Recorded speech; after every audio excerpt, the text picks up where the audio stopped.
ભરૂચના Narmada bridge safety ગ્રીલને હવે માત્ર સુરક્ષાના સાધન તરીકે નહીં, પરંતુ ભરૂચના ઇતિહાસ, સંસ્કૃતિ અને ગૌરવની આગવી ઓળખ તરીકે વિકસાવવાના પ્રયત્નો હાથ ધરવામાં આવનાર છે. એક સમય બ્રિજ પરથી આત્મહત્યાની ઘટનાઓમાં વધારો નોંધાતા નર્મદા બ્રિજ પર 12 ઓગસ્ટ 2025 સેફ્ટી ગ્રીલ લગાવવાની કામગીરી શરૂ કરવામાં આવી હતી.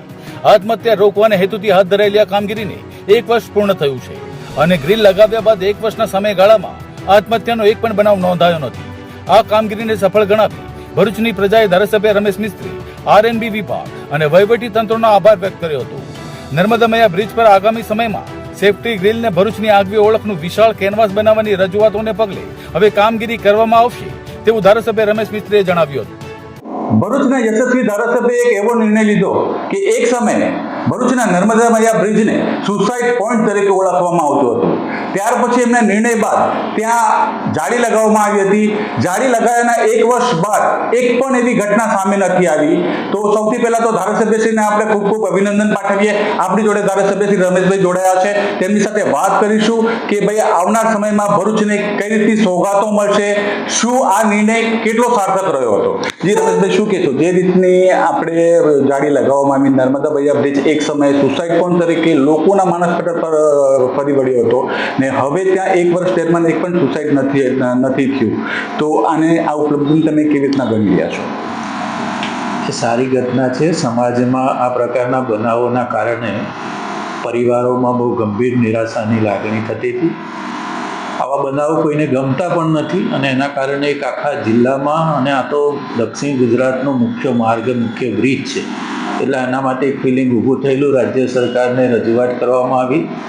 ભરૂચ શહેરના, અંકલેશ્વર શહેરના, જિલ્લાના અનેક સંગઠનો, અનેક વ્યક્તિઓ, પત્રકાર સહિતના લોકોની પણ ખૂબ લાગણી આ નિર્ણય સાથે જોડાયેલી હતી. રાજ્ય સરકારે તાત્કાલિક એને મંજૂર કરી અને એના કારણે આપણે એક અદ્યતન નેટવર્ક ઊભું કર્યું જાળીના માધ્યમથી. લોકોની લાગણી એવી પણ હતી કે ટ્રાન્સપરન્ટ જાળી લગાવવામાં આવે, જેના કારણે માં નર્મદાના દર્શન પણ થતા રહે, અને એ કામ આપણે સમય મર્યાદામાં પૂર્ણ કર્યું, જેના કારણે આજે એને 1 વર્ષ પૂર્ણ થયું છે. એક પણ બનાવ આત્મહત્યાનો બન્યો નથી. એ ભરૂચ માટે ખૂબ સુખદ વાત છે. આ પ્રકારના કામો એ સ્વાભાવિક રીતે તમામ લોકોને ગમતા હોય છે અને એ કામ થવાના કારણે આજે આપણે એકદમ સંતોષનો અનુભવ કરી રહ્યા છીએ. આવનાર સમયમાં બ્રિજ પર બીજું કઈ ડેવલપમેન્ટ આવી શકે છે ને શું આગવી ઓળખ તરીકે નર્મદા બ્રિજ પૂરા વિશ્વમાં અને ગુજરાતમાં પ્રખ્યાત થઈ શકે છે? હમણાં જે નર્મદા બ્રિજ છે એને વધારે ડેકોરેટિવ કરવા માટે એ જાળી ઉપરમાં નર્મદાનો ઇતિહાસ, ભરૂચ જિલ્લાનો ઇતિહાસ અને ભૃગુથી લઈને ભરૂચ સુધી જ્યારે બંદર હતું, વિદેશો સાથે આપણે વેપાર કરતા હતા, નદી અને સમુદ્ર બેને જોડીને ભરૂચ જિલ્લાનો એક ઇતિહાસ છે વેપારનો. એના માટે એક યોગી પટેલ દ્વારા, જે પોતે સંસ્કૃતિ, સેવા અને સાક્ષરતાના ક્ષેત્રમાં ઘણું કામ કરે છે, આ નેટ લગાવવા માટે પણ અનેક લોકોની રજૂઆતોમાં એમની પણ હતી. એક આખું ગ્રુપ છે યંગસ્ટરનું, એમની રજૂઆત આવી છે કે આને ડેકોરેટિવ કરવામાં આવે અને છતાં ટ્રાન્સપરન્ટતા એની જે છે એ જાળવી રખાય એવી સ્થિતિ છે.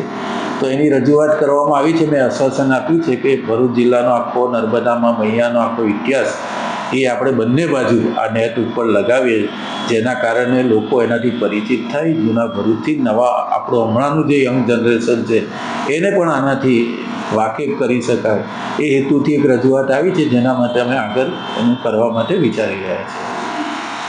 તો ચોક્કસ આવનાર સમયમાં ભરૂચનો ઇતિહાસ તમને નર્મદા બ્રિજ પરથી જોવા મળી શકે છે.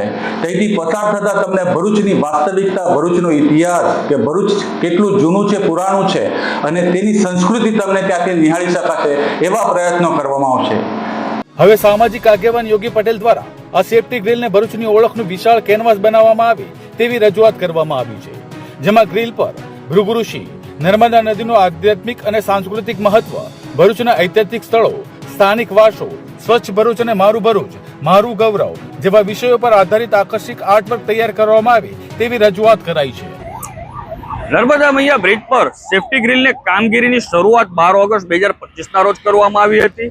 એટલે કે આ કામગીરીને 1 વર્ષ પૂર્ણ થયું. આ 1 વર્ષ સમયગાળા દરમિયાન આત્મહત્યા જેવો દૂષણરૂપી એક પણ બનાવ બન્યો નથી. એટલે આ કાર્યનો જે હેતુ હતો તે સંપૂર્ણ સફળ થયો આ માટે અમે જનહિતના કાર્યમાં તત્પર રહેતા ધારાસભ્ય શ્રી રમેશભાઈ મિસ્ત્રી સાથે આરએનબી વિભાગને વહીવટીતંત્રનો આભાર માનીએ છીએ. સમગ્ર દક્ષિણ ગુજરાતને જોડતો મહત્વના માર્ગ તરીકે નર્મદા મૈયા બ્રિજ છે.